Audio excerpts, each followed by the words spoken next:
This is the Texas Young Lawyers Association National Mock Trial Competition. We call it the National Trial Competition. This is the ultimate trial competition in the United States for law students. There's other competitions that are invitation only. We invite everybody. The American College of Trial Lawyers developed this competition to have a higher level of training, to produce pretty much elite advocates from every law school who go through rigorous preparation in order to do these competitions.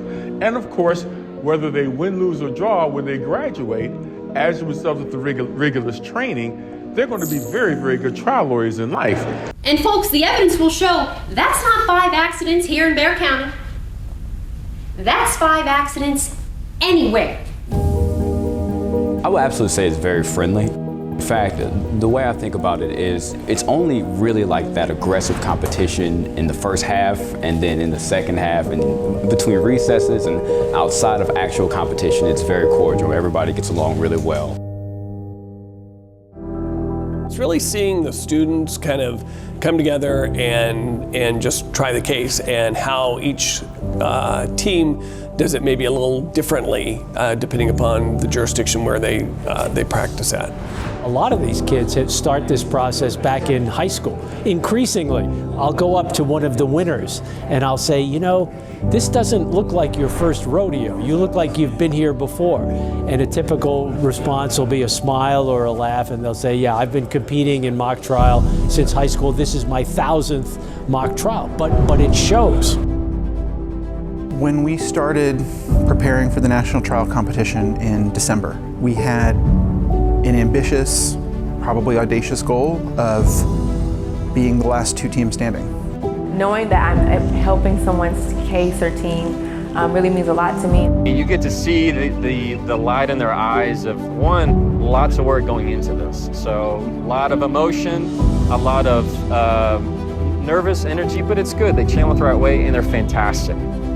I love participating in this just because it really fills my cup. I think that when you're a lawyer, you know, and you get tired and unmotivated, there's something really wonderful about talking to law students who at the end of the day want to be doing what you're doing. They want to be you. And so as you watch them try as hard as they can to understand those nuances, it can be very inspiring and remind you of why it is that you decided to become an attorney.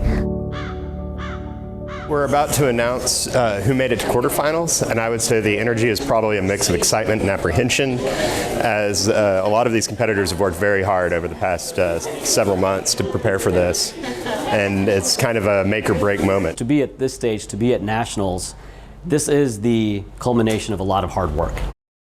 So this is our first time at Nationals. We have never made it to Nationals as a school before, and now we are in the final 8 in the entire country.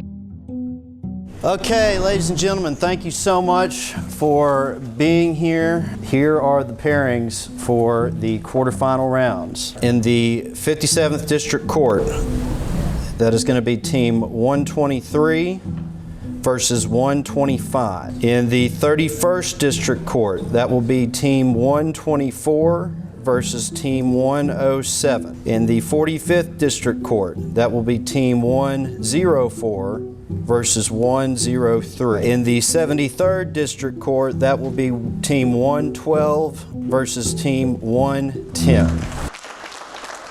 How are you feeling right now? We're feeling elated. Fantastic.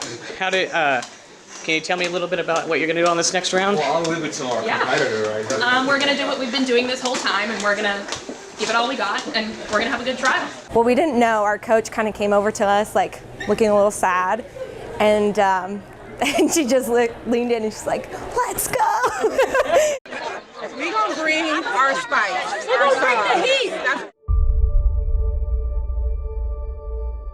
We are so thrilled and honored to be representing the plaintiff and the defense in this upcoming national final round.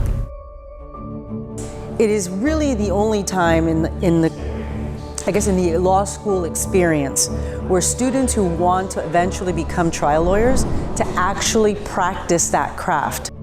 So it's really to train and teach advocacy skills to young law students or law students who will then go on, we hope, to be trial lawyers here in the jurisdiction in which they live.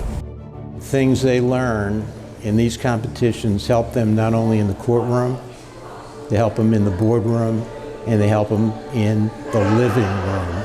The fact that these students have the opportunity to do this in a federal courthouse in San Antonio, Texas is pretty cool. I mean, even for me, it gives me goosebumps to walk into this amazing building. Your Honor, once an exhibit is admitted into evidence, do we have standing permission to publish that exhibit to the jury, or should we ask permission each instance? Would Your Honor prefer that we formally tender those experts before they give their conclusions? Because the defendant turned them off.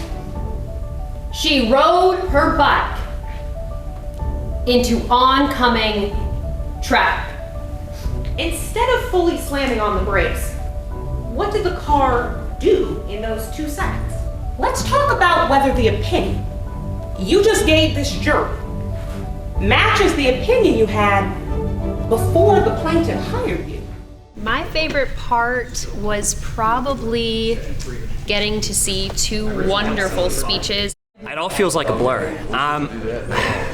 It's so much fun watching my co-counsel Sarah give her closing argument. That's probably my favorite thing. She's spectacular. But the whole thing feels surreal, and I feel really lucky to be here. I think the plaintiff came out hot. I think Shasta came out hotter. Like, I just thought it was very clear where we were going with this. Like, we were like, no Mr. Nice Guy today.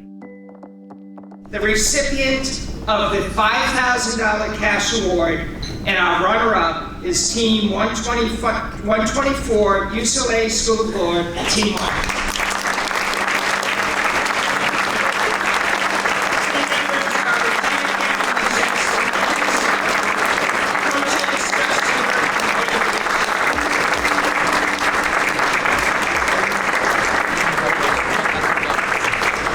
Congratulations goes to the 2023 national champion, Team 104, UCLA School of Law.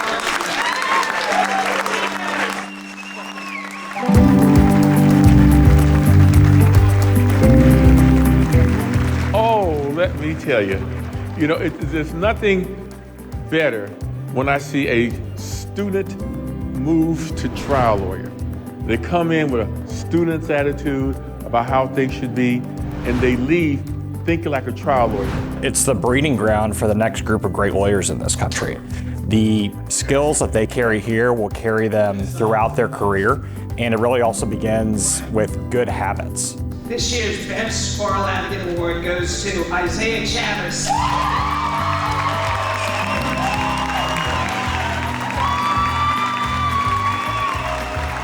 I mean, what a tremendous advantage as a future practitioner. So there's no reason why you wouldn't want to take a stab at it and help pass that on to the next generation of lawyers. Video sponsored by Prairie Nation Creative, changing hearts, changing minds.